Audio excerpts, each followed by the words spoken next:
चीज़ जो कहना चाह रहा था, आज की ट्रेड से एक और चीज़ क्लियर है, जो अब पिछले कल से पहले 5-6 दिन का जो एफआईएस का बाइंग आई थी वो खत्म हो जाएगा, because FIS are मिफ्ट।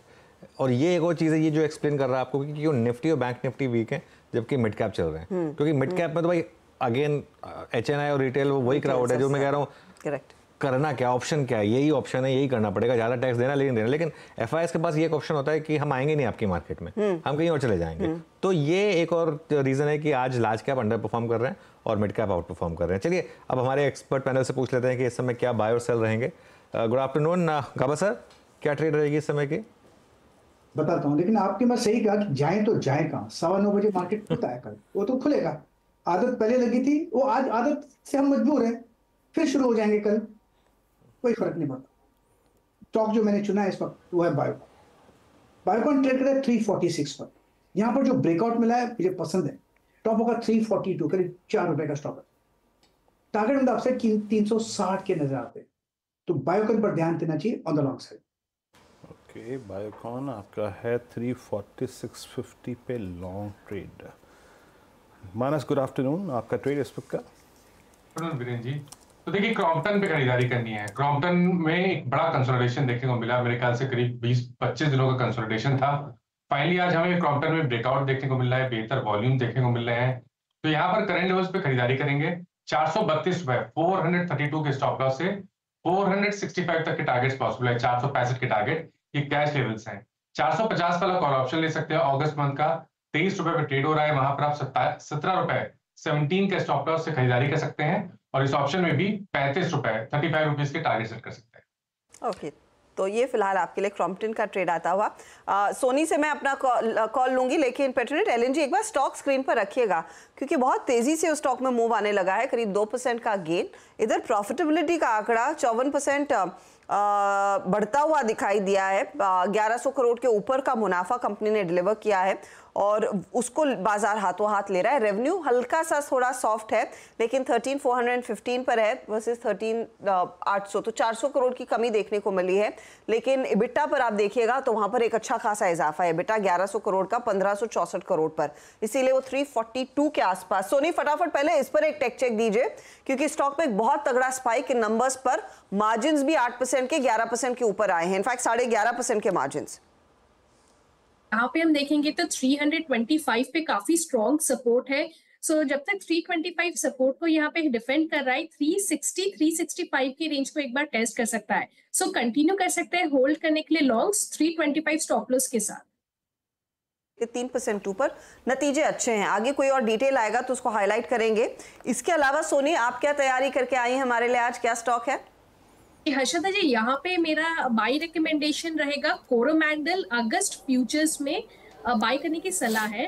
Current price 1603 यहाँ पे बाई कर सकते हैं। स्टॉप लॉस रहेगा 1570, टारगेट है 1630, दूसरा टारगेट रहेगा 1650। सो कोरोमंडल में हम देख सकते हैं कि आज काफी fresh aggressive long built up positions नजर आ रहा है 12% पे, और 66% का एक डिसेंट रोल ओवर्स भी हो रहा है। 1600 के ऊपर ब्रेकआउट भी दिया है। सो एक पॉजिटिव व्यू बनता है 1630 1650 लेवल्स को टेस्ट कर सकते हैं। ओके, कोरोमंडल इंटरनेशनल आपका ट्रेड है। अब चलते हैं राजेश सतपुते जी के पास। राजेश जी, गुड आफ्टरनून, क्या पिक कर रहे हैं आप? Very good afternoon Viren, and good afternoon everyone. Viren, देखिए मेरी नजर जो है ऑयल मार्केटिंग कंपनीज पे है, एचपीबीपी पे इन पर्टिकुलरली। तो अगर एक चुनना है then I would like to go long with HPCL. यहाँ पे लॉन्ग बिल्टअप है, एट द सेम टाइम इसने अपने क्लस्टर को रिस्पेक्ट किया है जो करीबन 340 और 345 के आसपास है। At the moment it is trading at 355, well above its cluster. Long built up भी है, तो मुझे लगता है यहाँ से एक मूव मिलना चाहिए करीबन 372 का। छोटे टारगेट ले रहा हूं मैं, 372 का इसका पहला पड़ाव रहेगा। अगर वो निकल जाए फिर हम 390 की बात करेंगे। तो 370 372 ये इसका पहला रेंज होगा। तो it's a buy in HPCL. Your stop loss should be at 347। Okay, चलिए अमित सेठ को भी जोड़ लेते हैं। अमित जी, गुड आफ्टरनून, क्या रहेगी आपकी ट्रेड समय के?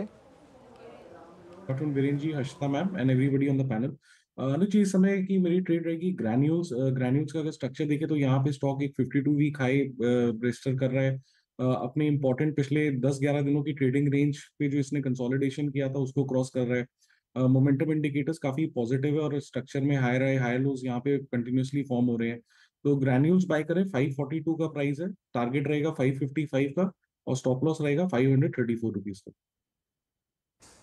ग्रैन्यूल्स इंडिया, अमित जी का ट्रेड लॉन्ग साइड पे पिक किया है, तो फार्मा से 2 स्किप्स आ गई यहाँ पर जो पिक की है पैनल ने।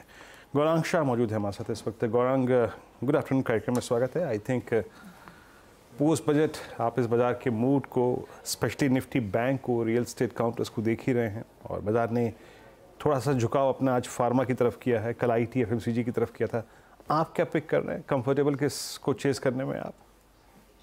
धन्यवाद वीरेंद्र, आपका सभी को प्रणाम और शुभ दिन हमारे तरफ से। तो कार्यक्रम की शुरुआत में मैं हर्षदा जी और अनुज भाई को सुन रहा था, बजट की जो टिप्पणी चल रही थी, और वास्तविकता ये भी है वीरेंद्र जी कि 6 महीने में फिर से हम बजट की चर्चा करेंगे, क्योंकि फरवरी 2025 में और एक बजट आएगा और वो सिर्फ 6 महीने दूर है। तो ये तो और एक ये ऐसी घटना है कि हर साल होती रहेगी।